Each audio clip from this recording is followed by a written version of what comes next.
আরেকটু ডেভেলপ করা সম্ভব আর কি। বড় ছোট কোনো কিছু দেখে না, এটা ভালো লাগছে আর কি। তো আমি চেষ্টা করবো যে এরকমভাবে থাকার। ওরা বুঝতে পারে যে ন্যাশনাল টিমের আশেপাশে খেলতে গেলে ওরা কীরকমভাবে মেন্টালি রেডি হওয়া দরকার। না আসলে এত কিছু জিনিস তো 2 মাসের জিনিস একদিনে বলা সম্ভব না। আস্তে ধীরে সব জানবেন ইনশাল্লাহ। না, অবশ্যই আপনারাও তো জানেন যে কন্ডিশন দুইটা ডিফারেন্ট কন্ডিশন, বাংলাদেশ এবং অস্ট্রেলিয়া। তো এই থেকে যদি বলি সব কিছু মিলে পরিবেশ থেকে শুরু করে একদম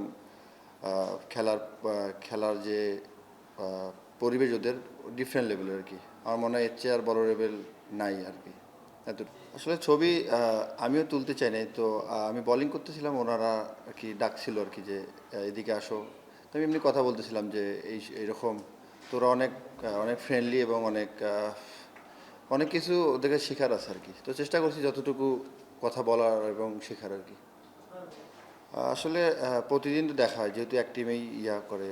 তো টুকটাক কথা হয়েছে এবং অনেকগুলা কথা শেয়ার হয়েছে, তো এতটুকুই আর কি। আসলে এগুলো তো সবাই জানে যে ওরা ডিফারেন্ট লেভেলের সব কিছুই আর কি। তো ওগুলো চিন্তা করলে আমাদের তো এত কিছু হবে না। তো আমাদের যদি চিন্তা করি যে খেলার যে পরিবেশটা, আমার মনে হয় এটা ওদের চেয়ে আমাদের আরেকটু ডেভেলপ করা সম্ভব আর কি।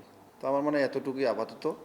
এবং যদি বলেন যে হোটেল থেকে শুরু করে সব কিছু, এটা হচ্ছে বলা ডিফিকাল্ট। এটা এক এক টিমের এক এক রকম পরিবেশ। তো আমার মনে হয় বাংলাদেশও খারাপ না। আমার কাছে মনে হয় যে ওরা অনেক বিনয়ী। যত বড় ক্রিকেটার হোক না কেন, ওরা অনেক সাদা সরল, যে কাউকে আর কি আরামসে অ্যাডজাস্ট করে ফেলে আর কি। আমার কাছে এটা ভালো লাগছে যে বড় ছোট কোনো কিছু দেখে না, এটা ভালো লাগছে আর কি। তো আমি চেষ্টা করবো যে এরকমভাবে থাকার। স্কিলের দিক থেকে বলতে গেলে স্কিল তো সবার 19-20, জাস্ট মেন্টালিটি এবং ভালো পরিবেশ। আমার মনে হয় এটা সবচেয়ে ইম্পর্টেন্ট। তো এতটুকুই আর কি। না, আমি তো স্যাটিসফাইড না। চ্যাম্পিয়ন হলে স্যাটিসফাইড হতাম। আসলে যখন খেলতে পারতাম তখন ওটা আমার জন্য একটা লার্নিং ছিল।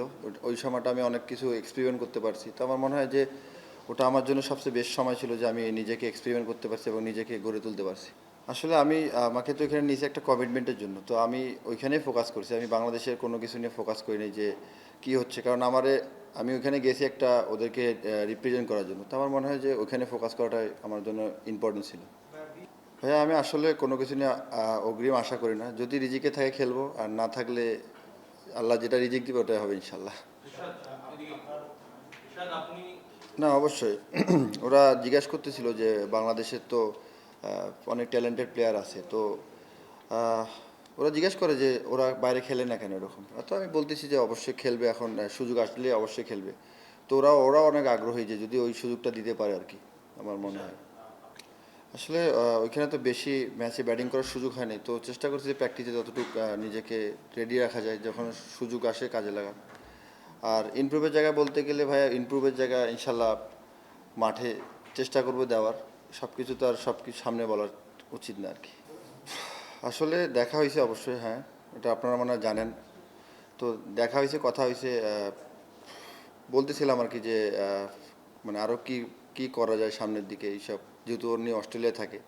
তো চেষ্টা করতেছিলাম যে ওনার কাছে আরেক দুই একটা টিপস বা কোনো কিছু নেওয়ার জন্য, এতটুকু, বেশি কথা হয়নি। হ্যাঁ, বুঝিনি। হ্যাঁ, ম্যাচ জিতছি আলহামদুলিল্লাহ। বলি আলহামদুলিল্লাহ। না, অবশ্যই এগুলো হচ্ছে আমাদের যে ইয়াং জেনারেশন যেটা আপকামিং আসতেছে, ওদের জন্য একটা বড় অপরচুনিটি। এবং ওরাও বুঝতে পারে যে ন্যাশনাল টিমের আশেপাশে খেলতে গেলে ওরা কীরকমভাবে মেন্টালি রেডি হওয়া দরকার। তো আমার মানে এগুলোর যদি করে তাহলে প্লেয়ারদের অনেক বুস্ট আপ হবে যে না, আমাদের ওই জায়গা যাওয়ার জন্য আমাদের আরও রেডি হইতে হবে। আমার মনে হয় এটা।